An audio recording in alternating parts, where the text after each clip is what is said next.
یزید کی قبر کو کیوں کھدوایا گیا تھا؟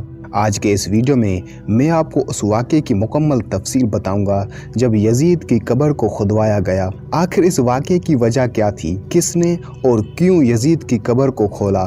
یہ واقعہ یزید کی وفات کے کتنے سال بعد پیش آیا؟ اور یزید کا بیٹا معاویہ بن یزید نے اپنے باپ کی سلطنت کو سنبھالنے سے انکار کیوں کر دیا تھا؟ یہ سب کچھ میں آپ کو اس ویڈیو میں بتاؤں گا۔ یزید نے اپنی زندگی میں ہی اپنے بیٹے معاویہ کو اپنا جانشین مقرر کر دیا تھا۔ یزید کے 12 بیٹے اور 5 بیٹیاں تھیں، لیکن اس کو اپنے بیٹے معاویہ سے بے حد پیار تھا۔ اس کی تعلیم و تربیت بھی شہزادوں کی طرح ہوئی تھی۔ یزید چاہتا تھا کہ اس کا یہ بیٹا اس کا حقیقی جانشین بنے۔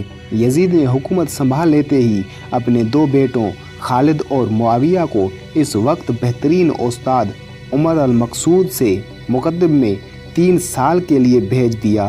جانتے تھے کہ یزید کا جانشین معاویہ ہے، اس لیے انہوں نے اس کی تربیت پر خوب محنت کی۔ سنت میں جب واقعہ کربلا پیش آیا تو شیخ المقصود کو بہت تکلیف پہنچی، کیونکہ آپ کا دل محبت اہل بیت میں سے تڑپتا تھا۔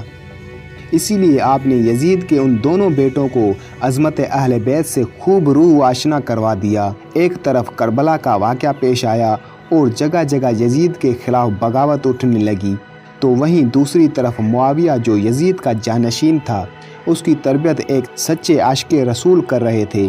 واقعہ کربلا کی تیسرے سال 683 عیسوی میں یزید عبرتناک موت سے دوچار ہوا تو معاویہ ابن یزید بھی تخت نشین ہو گیا۔ جیسے ہی معاویہ ابن یزید تخت نشین ہوا تو استاد محترم کی محنت رنگ لانے لگی۔ اس نے آتے ہی ساتھ ہی واقعہ کربلا کی تحقیقات کی اور محض 40ویں دن لوگوں کو اپنی طرف سے آزاد کر دیا۔ حکومت کی جوانی کا ایسا دور ہے کہ جب انسانی خواہشات کی منظوری عروج پر ہوتی ہے۔ یزید کا جانشین ہونا اور پوری اسلامی مملکت پر حکمرانی کرنا اپنی تمام جائز و ناجائز خواہشوں کو پورا کرنے کے لیے بہترین موقع تھا، لیکن معاویہ بن یزید نے تخت پر بیٹھتے ہی واقعہ کربلا کی تحقیقات کی اور حالات کا بے حد باریک بینی سے جائزہ لیا۔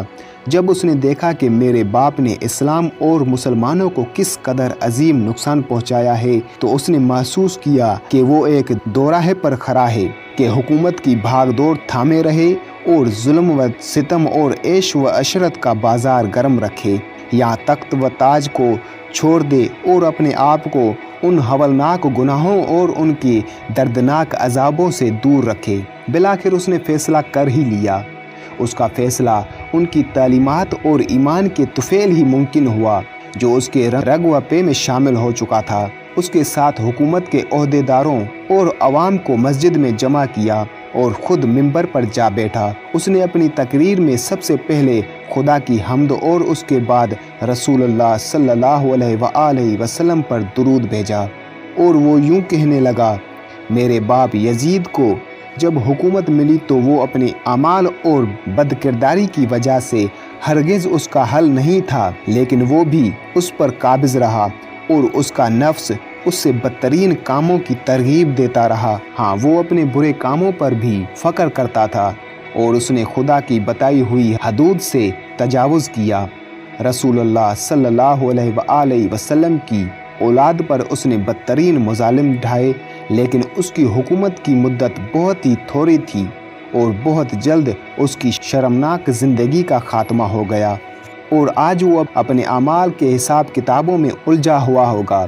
جب معاویہ بن یزید کی بات یہاں تک پہنچی تو اس کا گلا رک گیا۔ کافی دیر تک وہ بلند آواز میں روتا رہا اور اس کے بعد وہ دوبارہ لوگوں سے ہم کلام ہوا اور اس نے کہا: اے لوگو، میں تمہارے گناہوں کا بوجھ اپنے کندھوں پر نہیں اٹھا سکتا اور نہ ہی تمہاری دوستی کا توق اپنے گلے میں ڈال لوں گا۔